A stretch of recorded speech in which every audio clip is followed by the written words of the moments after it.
Bonjour, je suis Jean-François Rio, journaliste, rédacteur en chef à Liaison Sociale. Je suis ravi de vous retrouver pour cette nouvelle vidéo d'actualité sur liaisonsociale.fr et sur notre chaîne YouTube Liaison Sociale. Alors dans cette vidéo, nous allons parler emploi et plus particulièrement emploi des cadres.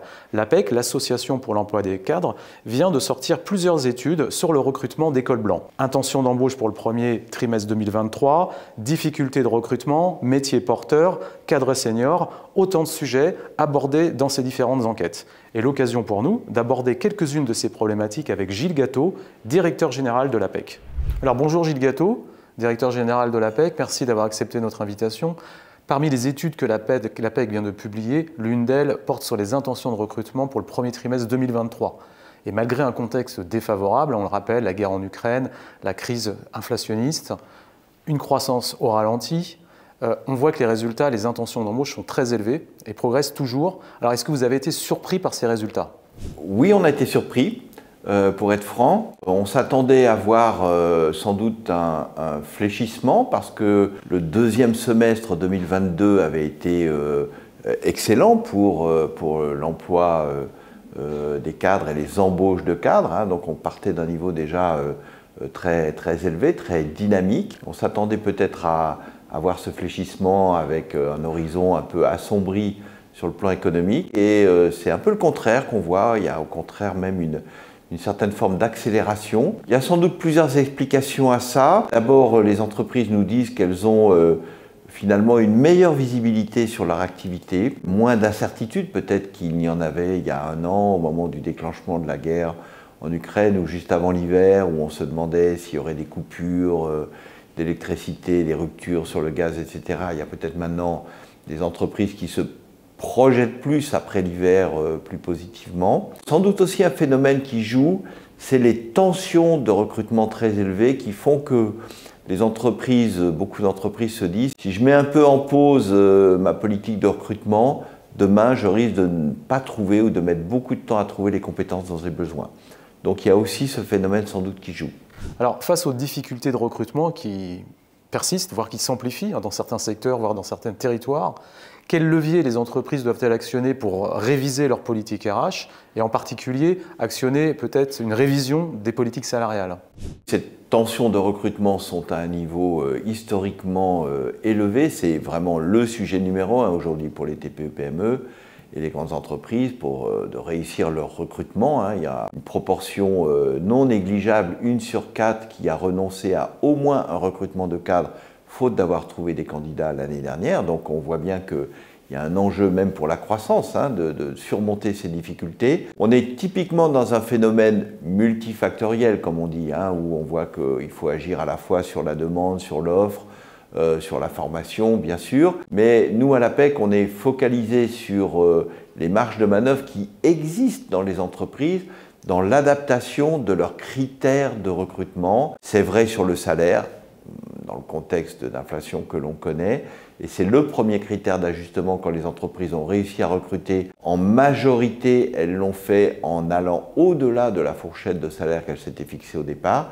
Mais ce n'est pas le seul critère. Ça veut dire aussi s'ouvrir à des profils peut-être un peu plus juniors, un peu moins expérimentés que ce qu'on avait imaginé en pariant sur la formation. C'est le cas d'une proportion élevée d'entreprises aussi, 1 sur 3. S'ouvrir à des profils un peu plus seniors, un peu plus expérimentés à l'inverse.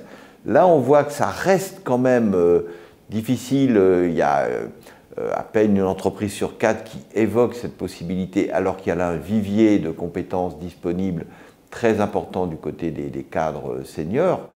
Alors les seniors, on va y venir, hein, en lien évidemment avec la réforme sur les retraites qui se profile et le décalage de l'âge légal de départ en retraite.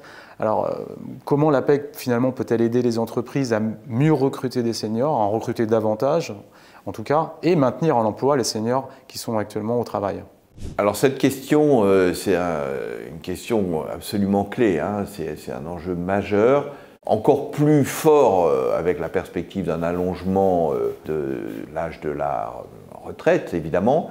Du côté des cadres, la situation est assez proche du plein emploi. En revanche, quand on regarde les cadres seniors, je veux parler des 55 ans et plus, on va dire les 10 dernières années de la carrière pour faire simple, là, par contre, on est loin du plein emploi. On a un taux de chômage des 55 ans et plus cadres qui est de pratiquement 7%. Donc on voit qu'on est là dans une difficulté spécifique. Elle concerne les entreprises, la façon dont les entreprises maintiennent en emploi les seniors, continuent de maintenir leur employabilité par la formation, leur mobilité et leur évolution de carrière, qu'on ne les mette pas dans des placards en fin de carrière, évidemment. Elle concerne le recrutement, parce que beaucoup de cadres, pour une raison ou pour une autre, subis ou voulus, peuvent se retrouver sur le marché de l'emploi après 55 ou 60 ans et avoir besoin de retravailler et de rechercher une nouvelle position professionnelle. Donc il y a un enjeu dans le recrutement, parce qu'on voit bien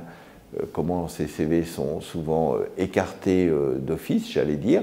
Donc il y a des changements à faire de ce côté-là. Et puis il y a aussi un travail à faire avec les cadres eux-mêmes. C'est une situation difficile de perdre son emploi après, à tout âge, mais après 55 ans particulièrement, où on sait que ça va devenir plus difficile. Et il y a souvent un deuil à faire sur l'idée de retrouver exactement le même type de position, de responsabilité ou de salaire que celui qu'on avait dans le poste précédent. Donc on est, nous, dans un accompagnement qui est à la fois vers l'entreprise, aussi vers les cadres, pour finalement accélérer aussi un certain deuil qui peut être à faire à un moment donné sur une position, pour s'ouvrir très vite à d'autres options, d'autres possibilités, parce que retrouver un job après 55 ans ou 60 ans, c'est évidemment possible, mais ça va sans doute demander une capacité d'adaptation à une réalité de marché qui ne leur est pas favorable.